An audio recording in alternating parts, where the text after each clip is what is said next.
प्रदोष। जी हाँ, प्रदोष। मित्रों, आज हम बात करने वाले हैं प्रदोष की, और वो भी गुरु प्रदोष। मित्रों, प्रदोष काल का नाम सुनते ही मन के अंदर एक भक्ति भाव की आस्था, भगवान शिव का विश्वास अनायास ही मन में धारण हो जाता है। नमस्कार मित्रों, तो आज आपकी वीडियो में आप अंत तक बने रहिएगा, बिल्कुल भी स्किप नहीं किए। तो मित्रों, आइए वीडियो को शुरू करते हैं। आज यानी 10 अप्रैल 2025 का दिन आज है गुरु प्रदोष का दिन, जो कि भगवान शिव को समर्पित है। तो अपने आप में एक खास दिन है।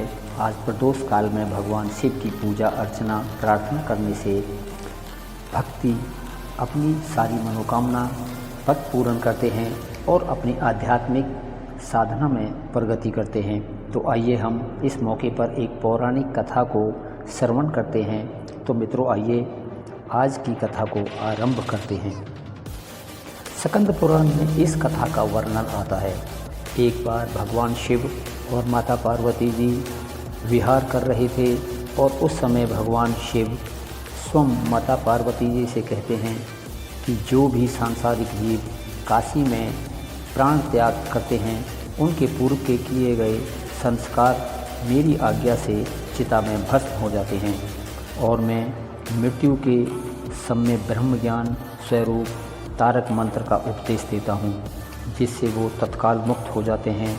कलयुग में मुझ विश्वनाथ महादेव का काशीपुरी, भागीरथी, गंगा और दान देने का विशेष महत्व है।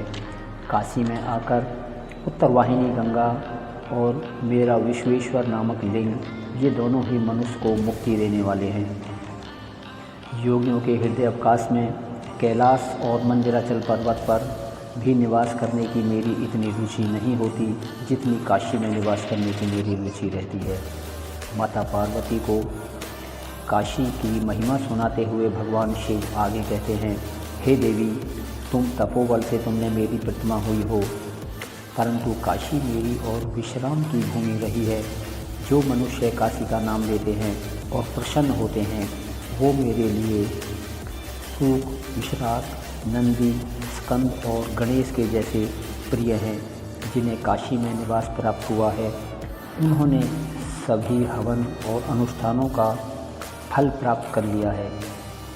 जब इस प्रकार महादेव माता पार्वती के बीच संवाद चल रहा था, तो उस समय नंदी जी ने प्रणाम अर्पित किए और उस प्रकार कहने लगे, हे भगवान, अब विशाल मंदिर का निर्माण अपूर्ण हो चुका है और रथ सुसज्जित होकर तैयार है, और ब्रह्मा जी और देवतागण तैयार हो चुके हैं। भगवान विष्णु गरुड़ पर आसन्न होकर द्वार पर आपका प्रतीक्षा कर रहे हैं। कृपया करके अब आप इस भव्य मंदिर में प्रवेश करें। नंदी जी के वचन सुनकर भगवान शिव ने माता पार्वती जी के साथ त्रिविष्टक क्षेत्र से आनंद वन के लिए प्रस्थान किया, और फिर उन्होंने मोक्ष लक्ष्मी विलास नामक प्रसाद के अंतर्मुख में प्रवेश किया। वो था कार्तिक शुक्ल प्रतिपदा, अनुराधा नक्षत्र के समय में बुधवार के दिन, जब चंद्रमा सप्तमी राशि में थे और अन्य ग्रह भी उच्च स्थानों में स्थित थे। उस समय भगवान शिव ने नूतन प्रसाद में प्रवेश किया। चारों दिशाओं में नाना प्रकार के वाद्य यंत्र बज रहे थे।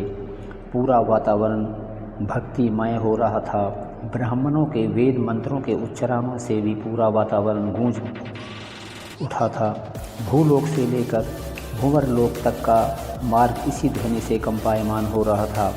यक्ष, गंधर्व और किन्नर मधुर गायन कर रहे थे, और सुंदर अप्सराएं नृत्य कर रही थीं।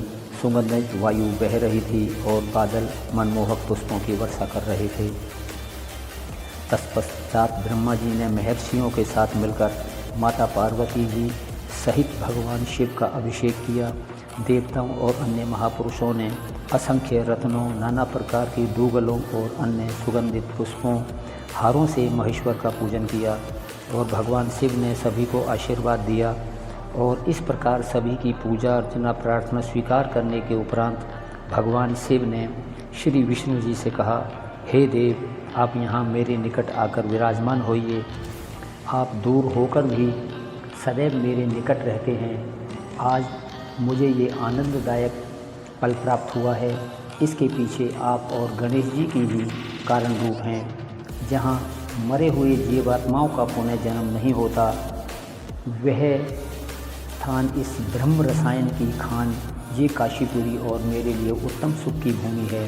वैसे ही इन तीनों लोकों में कोई और वस्तु नहीं है। हे मुरारे, आप इस स्थान पर सदैव स्थापित रहिए। भक्ति युक्त होकर भी जो आपकी आराधना किए बगैर जो मेरी आराधना करेगा, उसकी मनोवांछित इच्छा कभी पूर्ण नहीं होगी। और इस प्रकार उस समय पूर्व दिशा में स्थित शिव जी के दक्षिण भाग में ब्रह्मा जी और वाम भाग में भगवान विष्णु स्थापित हुए।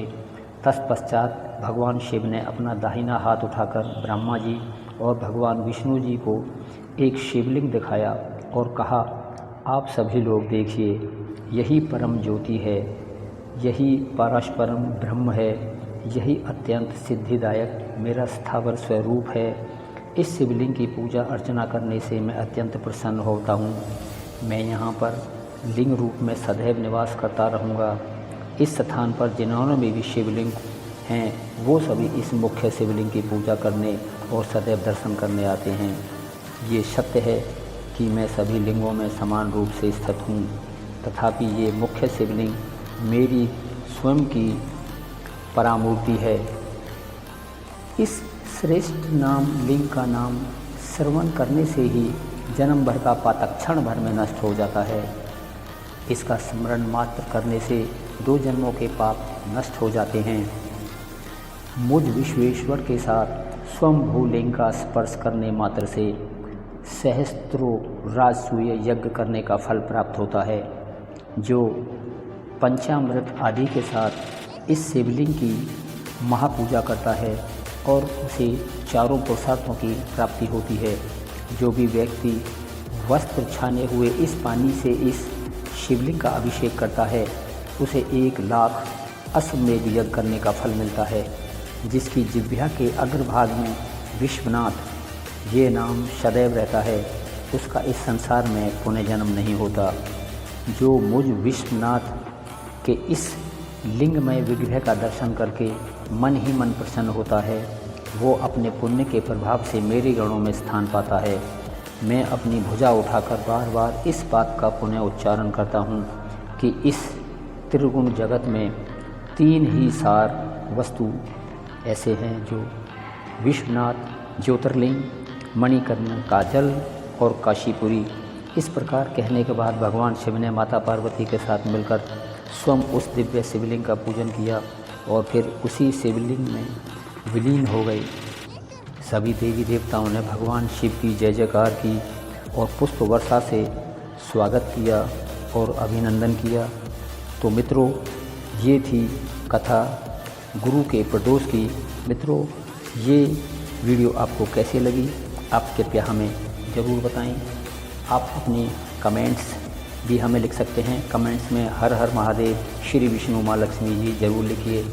और अभी तक आपने अगर हमारा ये शिव अमृत स्टोरी चैनल सब्सक्राइब नहीं किया है तो कृपया चैनल को अभी सब्सक्राइब करें, ताकि हमारे आने वाली वीडियो का नोटिफिकेशन आपको मिलता रहे। ये बेल आइकन के बटन को प्रेस करना बिल्कुल ना भूलिए। तो मित्रों, आज के लिए इतना ही। आगे फिर दूसरी वीडियो में मिलेंगे। तब तक जय श्री कृष्णा, राधे राधे, हर हर महादेव, जय महाकाल मित्रों।